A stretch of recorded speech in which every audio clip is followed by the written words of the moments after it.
저는 어려서부터 조금 이상한 애였어요. 당연하다 여겨지는 것들이 나한테는 전혀 당연하지 않았거든요. 이게 사춘기 때부터 시작되었는데 학교에서 왜 선생들이 학생을 때리는지 이해하지를 못했어요. 학생의 태도나 인성을 가르치기 위한 체벌은 이해할 수 있었지만 그 외의 것들은 이해를 못하겠더라고요.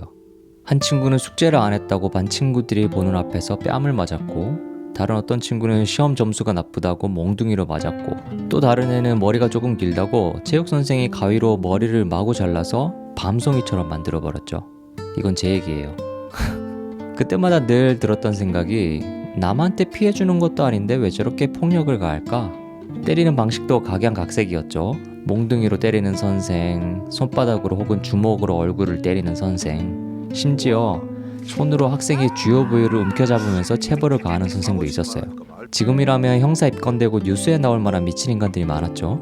그런데 제가 그 상황에서 더 화가 났던 건 다른 애들은 이걸 문제라고, 뭔가 잘못되었다고 생각하지 않는다는 거였어요. 또래 친구들은 말이 안 통하니까 그 당시에 저는 엄마에게 이야기를 참 많이 했어요. 그런데 엄마도 옛날 사람이니까 딱히 이해하시지는 못했고 그냥 제 얘기를 잘 들어주셨어요. 제가 최근에 엄마랑 얘기하면서 이렇게 말했어요.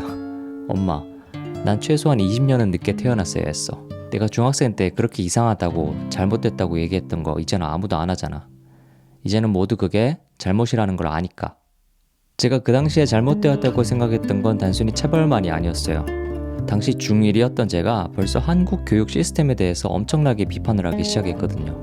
어렸으니까 딱히 대안을 내지는 못했지만 그 시스템이 잘못되었다는 건 너무나 잘 알고 있었죠. 그런데 웃긴 건 제가 그렇게 스트레스 받아가면서도 공부는 열심히 했어요.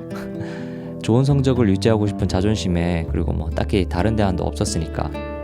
하지만 혼자서만 외롭게 문제의식을 가졌던 제 학창시절은 참 힘들었어요. 그 누구도 제게 답을 주지 못했고 이제서야 스스로 답을 찾아가고 있으니까요.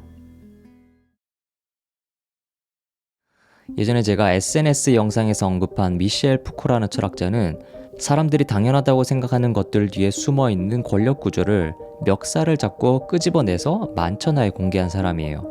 이 푸코는 학교나 군대, 감옥 같은 제도들이 사람들의 몸과 행동을 통제하고 그걸 정상으로 포장한다고 봤죠.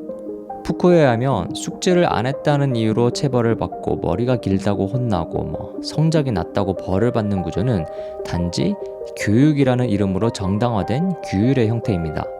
푸코는 이걸 규율 권력이라고 불렀어요. 이 규율은 단순한 폭력이 아니라 사회가 사람들을 조용히 그리고 스스로 통제하게 만드는 방식이죠. 그래서 더 무서운 거예요. 푸코는 제도가 사람들을 통제한다고 봤어요. 그렇다면 그 제도를 따르는 사람들은, 그 명령을 따르는 사람들은 어떤 사람들일까요?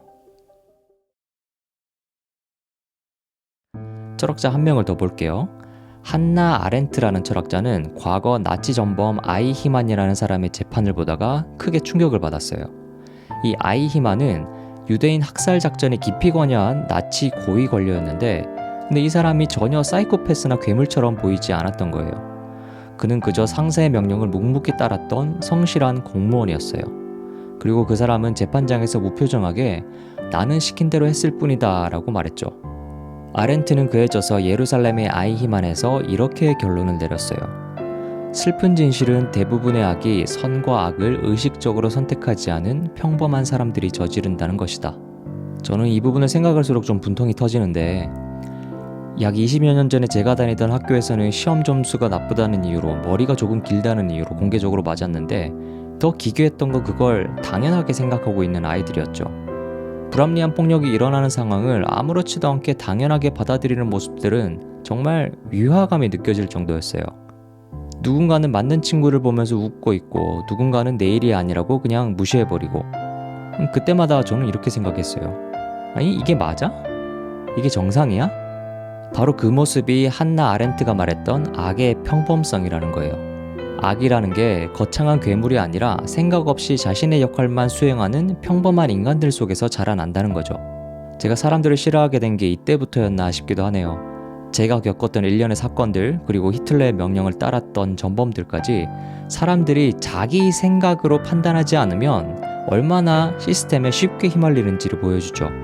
단순히 폭력을 행사했던 선생들만의 문제가 아닙니다. 그걸 아무 생각 없이 당연하게 받아들였던 학생들, 방관했던 시스템, 그리고 그걸 비판하면 왜 너만 유난이냐라고 말했던 사회 전체가 그 악을 가능하게 만든 겁니다.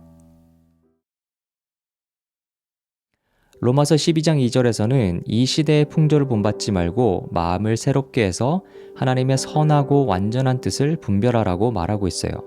시대의 풍조란 문화이고 사회이고 익숙한 사고방식을 말하죠. 이미 주어진 것이라고 생각 없이 당연하게 받아들이지 말고 질문을 던지고 비판적으로도 생각해보고 필요하다면 새로운 대안을 내는 게 신앙인의 자세라는 거예요. 다들 한 번 사는 인생 제대로 잘 살아봅시다. 남들이 다 한다고 당연하다고 생각하지 말고 아니다 싶은 거는 비판적으로 좀 생각도 해보고요. 오늘도 마인드 벌크업 합시다.